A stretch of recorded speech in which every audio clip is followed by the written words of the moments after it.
안녕하세요. 스스로 삶의 주인이 되다의 주인입니다. 이번 시간은 돈을 벌어서 무엇을 할 것인가에 대하여 이야기해 보도록 하겠습니다. 여러분, 우리는 모두 부자가 되기를 꿈꿉니다. 높은 연봉, 좋은 집, 화려한 명품. 하지만 그토록 바라는 돈을 손에 쥐었을 때 당신은 그 돈으로 무엇을 하고 싶습니까? 단순히 남들에게 자랑하고 떵떵거리기 위해 돈을 번다면 그 과정은 지독한 스트레스와 고통뿐일 것입니다. 목적지 없는 항해는 결국 표류하기 마련이니까요. 오늘 저는 여러분과 함께 돈을 벌어야 하는 진짜 이유에 대해 이야기하려 합니다. 인간이 살아가면서 돈은 반드시 필요합니다. 하지만 나 혼자 잘 먹고 잘 살기 위한 돈은 금방 그 의미를 잃습니다. 돈의 진짜 가치는 주변의 어려움을 돌아보고 그 문제를 해결하기 위해 쓰일 때 빛이 납니다. 노스팅 업체를 찾아 헤매는 초보 창업자들을 위해 플랫폼을 만들고 장사의 어려움을 이겨낼 철학을 가르치는 일. 이런 꿈이 있을 때 돈을 벌어야 할 이유가 분명해집니다. 일론 머스크가 화성에 인간을 살게 하겠다는 꿈을 꾸었기에 전기차와 로켓을 만들 에너지를 얻었듯이 여러분에게도 돈보다 큰 용기 있는 꿈이 먼저 있어야 합니다. 오늘 주문이 많으면 기분이 좋고 손님이 없으면 우울해지는 돈에 매몰된 장사는 오래 갈 수 없습니다. 그런 매장에는 온기가 없습니다. 표정은 무표정하고 인사는 형식적이죠. 진짜 부자가 될 사람은 돈이 아닌 사람을 봅니다. 바쁜 일상 속에서 홀로 우울증과 고립감을 견디는 현대인들에게 따뜻한 커피 한 잔으로 당신의 고민을 들어드리겠습니다. 라고 말할 수 있는 매장. 지친 영혼을 치유하겠다는 꿈이 있다면 손님 한 분을 만나는 매일이 설렘과 기쁨으로 가득 찰 것입니다. 사람을 보면 돈의 쓰임이 보이고 돈의 쓰임이 보이면 비로소 돈을 버는 보람이 생깁니다. 재물과 도리에 대해 공자께서는 이렇게 말씀하셨습니다. 부이기 시인 소욕야 불이기 도독지 불처야. 부유함과 귀함은 누구나 원하는 것이지만 올바른 도리, 꿈과 철학으로 얻는 것이 아니라면 결코 누리지 말아야 한다는 뜻입니다. 또한 견리사의, 즉 이익을 보거든 그것이 의로운 것인가를 먼저 생각하라고 하셨습니다. 남에게 보여주기 위한 과시욕은 지나친 욕심일 뿐입니다. 10원 한 장을 소중히 여기는 검소함과 이웃을 위해 베풀 때는 아끼지 않는 배짱, 이 올바른 정신이 서 있을 때 비로소 돈은 당신을 따르게 됩니다. 좋은 차, 좋은 집을 갖는 것은 잘못이 아닙니다. 하지만 그것이 삶의 목적이 되어서는 안 됩니다. 돈이 많다고 일을 놓는 것이 아니라 내가 꿈꾸는 세상을 위해 평생 현역으로 뛰겠다는 태도가 중요합니다. 매일 꾸준히 운동하며 몸을 가꾸고 독서와 사색을 통해 세상을 보는 시야를 넓히십시오. 정돈된 내면에서 품격 있는 재물관이 나옵니다. 돈의 지도를 먼저 그리십시오. 그 지도의 끝이 타인에 대한 기여를 향할 때 당신은 비로소 돈의 노예가 아닌 진정한 주인이 될 것입니다. 여러분, 돈의 차가운 금속이 아니라 여러분의 꿈을 실어 나르는 따뜻한 에너지입니다. 나는 이 돈을 벌어 세상을 어떻게 더 따뜻하게 만들 것인가? 오늘 이 질문에 답을 내려보시기 바랍니다. 그 답을 찾는 순간 당신의 장사는 치유가 되고 당신의 인생은 축복이 될 것입니다. 스스로 삶의 주인이 되듯 오늘 여러분도 흔들리지 않는 부의 철학으로 당신의 인생을 풍요롭게 빚어가시길 바랍니다. 그럼 손자병법 군쟁편 6. 풍림화산 다케다 신켄의 손자병법 시작하겠습니다. 고기 질여풍 기서여림 침략여화 부동여산 그러므로 급속행군은 바람처럼 빠르다. 저속행군은 숲처럼 정연하다. 불처럼 공격한다. 산처럼 방어한다. 손자병법이 일본에 가장 큰 영향을 끼친 내용은 위 네 구절일 것이다. 일본 센코쿠 시대 영주였던 다케다 신켄이 위 네 구절을 7자에서 접속사와 대명사를 빼고 남은 지려풍, 서여림, 침낭여화, 부동여산, 16자를 악교풀에 갠 금박가루를 사용하여 청색의 비단에 써서 군기로 삼고 손잡이라 칭했다. 우선 위 네 구절이 무슨 뜻인지 알아보자. 급속행군은 바람처럼 빠르다. 이전은 이렇게 해설했다. 나아간과 물러섬을 말한다. 흔적도 없이 왔다가 물러섬도 지극히 신속하다. 조조는 이렇게 해설했다. 적의 허점을 친다. 장애는 이렇게 해설했다. 벼랑간 신속하게 닥치니 가는 곳마다 무적이다. 그러므로 바람처럼 빠르다. 함은 하나는 진격을 말하고 또 하나는 철수를 말한다. 진격할 때는 바람처럼 날새고 철수할 때는 그림자처럼 사라져 흔적이 없다는 것이다. 조조는 여기에 보충을 했는데 적의 허점을 공격한다고 했다. 적의 허실을 판단하여 적이 방심한 틈을 타서 무방비인 곳을 친다는 것이다.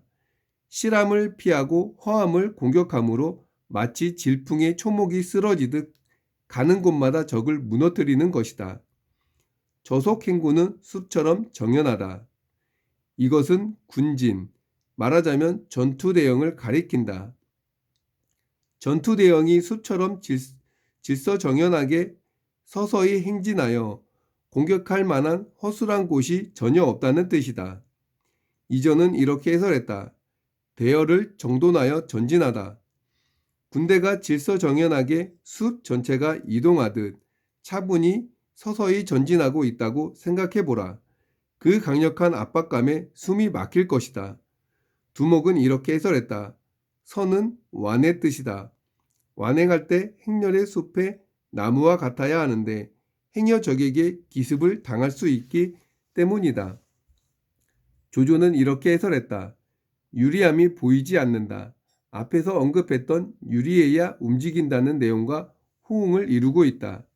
아직 적의 허실을 파악하지 못했기에 공격할 만한 유리한 조건이 아니므로 서서히 행군한다는 것이다. 두우는 이렇게 해설했다. 유리함이 보이지 않으니 나아가지 않는다. 마치 바람이 숲을 흔드니 약간 움직일 뿐 크게 흔들리지 않는다. 불처럼 공격한다. 활활 타오르는 불꽃처럼 진격한다고 했다. 이전은 이렇게 해설했다. 요원의 불길처럼 삽시간에 번져 남은 풀이 없듯 선멸한다. 적군은 도망가지 못하고 모조리 죽임을 당한다는 것이다. 인표의 산맹전술이 이에 해당한다. 조조는 위 문구에 대해 단 한 글자로 이렇게 해설했다. 질, 속공한다는 것이다. 산처럼 방어한다. 조조는 위 문구에 대해 역시 단 한 글자로 이렇게 해설했다. 수, 산처럼 움직이지 않는 것은 방어를 말한다고 했다. 군대가 움직이지 않을 때는 마치 산처럼 꿈쩍도 안 한다는 것이다. 순자, 의병에 이런 내용이 있다. 군대가 원형으로 진을 치든 각형으로 진을 치든 마치 반석과 같아서 침범하는 자는 필히 크게 다친다. 반석처럼 단단해서 누가 침범하든 박살이 난다는 뜻이다.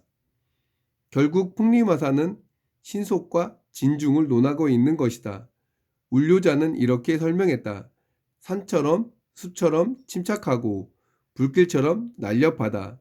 진격할 때나 철수할 때는 바람처럼 불처럼 신속하고 민첩하다는 것이고 침착하게 방어할 때는 흔들리지 않음이 산과 같다는 것이다. 이에 다케다 신겐의 풍림화산을 이렇게 해보자. 먼저 지려풍, 바람처럼 빠르다. 두 가지 설이 있다. 첫째는 다케다의 기병을 가리킨다. 다케다의 기병은 일본 최고였다. 교전할 때마다 기병이 선봉대로 나섰다. 둘째는 전략과 기초건설을 가리킨다. 봉화 시스템과 고속도로였다. 당시 가장 진보적인 봉화 시스템이 본거지 가이노쿠니를 중심으로 바퀴살처럼 사면팔방으로 치밀하게 구축되어 있었다. 변경의 일이 생기면 다양한 색깔의 봉화로 신속하게 정보를 전달했다. 이로 인해 다케다는 가장 빠르게 대응하여 군대를 동원할 수 있었다. 또 하나는 봉도라 불렀던 교통 시스템이었다. 몽둥이 봉처럼 곧다고 하여 붙여진 이름인데 유명한 신켄 보미치가 그것이다. 가이노쿠니는 산악지대에 위치했다. 다케다는 병력을 신속하게 이동하고자 9개 노선의 군용도로를 건설하여 주요 교전 지역을 연결했다. 정보 시스템과 교통 시스템이 구비되었기에 다케다의 군대는 바람처럼 빨랐다. 이어서 서여림, 숲처럼 정연하다. 두 가지 설이 있다. 첫째는 다케다의 창병을 가리킨다. 창병들은 4m에서 6m에 이르는 길쭉한 창을 들었는데 적의 기병을 제압하는 무기이며 이들이 창을 세며 마치 숲이 서서히 전진하는 모습이었다. 둘째는 다케다의 행군 모습인데 군대가 행진할 때 살림처럼 엄숙하고 정연한 분위기였다고 한다. 이어 침략 여화, 불처럼 공격하다. 여기에도 두 가지 썰이 있다. 첫째는 다케다 군대가 돌격할 때는 뜨거운 불길이 들판에 휩쓸듯 그 예봉을 막을 수 없다는 것이다. 둘째는 군대의 편제 조직과 지휘 시스템을 가리키는데 다케다는 마치 자기 팔을 휘두르듯 자유자재로 지휘하여 적을 휩쓸었다는 것이다. 끝으로 부동여산, 삶처럼 움직이지 않다. 여기에는 세 가지 설이 있다. 첫째는 다케다 본인을 가리킨다. 전황이 아무리 긴박하고 격렬해도 하늘 높이 휘날리는 사령부의 깃발 아래 다케다는 나무 걸상에 미동도 없이 앉아 지휘했다. 설령 적의 군대가 발매까지 접근해도 그는 일어서지 않았다. 호위병들이 달려들어 서로 싸우고 죽일지언정 말이다. 대장군이 듬직하게 버티고 사령부 깃발이 높이 휘날리고 있기에 장병들은 사기가 충전하여 용맹하게 적을 무찔렀다. 둘째는 다케다 군대의 전투 대형과 군기이다. 병력을 배치하고 진을 칠 때 각각 맡은 직분이 있는데 조금만 위반해도 가차없이 군법으로 처리했다.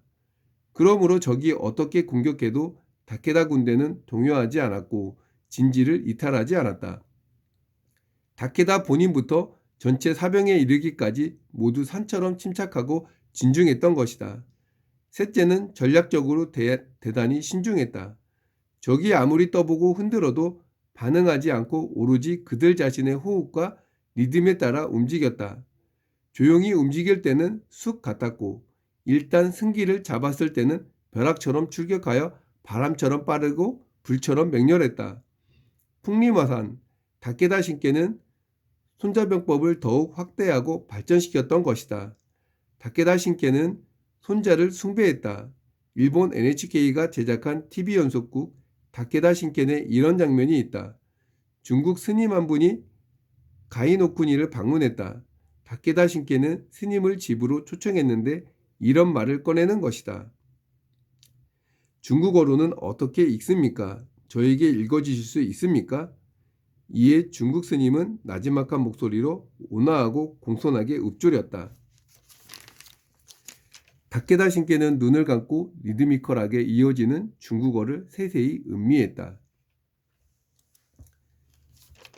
모든 일에는 기초가 튼튼해야 합니다. 그랬을 때 어떤 상황이 와도 방어하며 다시 나아갈 힘을 얻을 수 있습니다. 그런데 우리는 이쯤하면 됐어를 이야기하며 성공을 향해 맹목적으로 나아갑니다. 당연히 필패일 수밖에 없습니다. 장사 또한 이와 같습니다. 잠깐 아르바이트하고 학원에서 조금 배워 창업을 합니다. 에스프레소 추출할 수 있다고 기초가 튼튼하다고 볼 수 없습니다. 날씨와 습도에 따라 원두 상태와 원두의 굵기와 양에 따른 추출의 변화 등 많은 부분들을 섬세하게 다뤄야만 하며 손님 응대 또한 나만의 철학을 갖추어야 합니다. 모든 것이 하나로 이루어질 때 비로소 장사를 한다고 볼 수 있습니다. 커피를 마시는 건 사람입니다. 음료만 만들어 팔면 기계일 수밖에 없습니다. 따뜻한 말 한마디를 건네며 커피를 드린다면 손님은 느낍니다. 차가운 매장보다 따뜻한 매장을 알아보게 되는 거죠. 작은 관심이 큰 기적을 만듭니다. 한 분 한 분에게 우리의 철학을 알리며 어떤 원두를 사용하는지 안다면 쉽게 다른 곳에 갈 수 없습니다. 이미 손님의 마음에 좋은 원두를 사용하는 매장, 손님의 지친 영혼을 치유하는 철학이 있다는 것을 알기에 마음 깊이 신뢰와 믿음이 자라나 있기 때문입니다. 그럼 손님이 홍보도 해주며 지인과 함께 방문하게 됩니다. 신뢰가 쌓여 있는 결과입니다. 겉만 화려한 건 잠시뿐입니다. 내면의 마음이 중요한 거죠. 오늘은 신뢰와 믿음을 쌓아보는 그런 하루가 되셨으면 합니다. 그럼 저는 다음 시간에 뵙겠습니다. 감사합니다.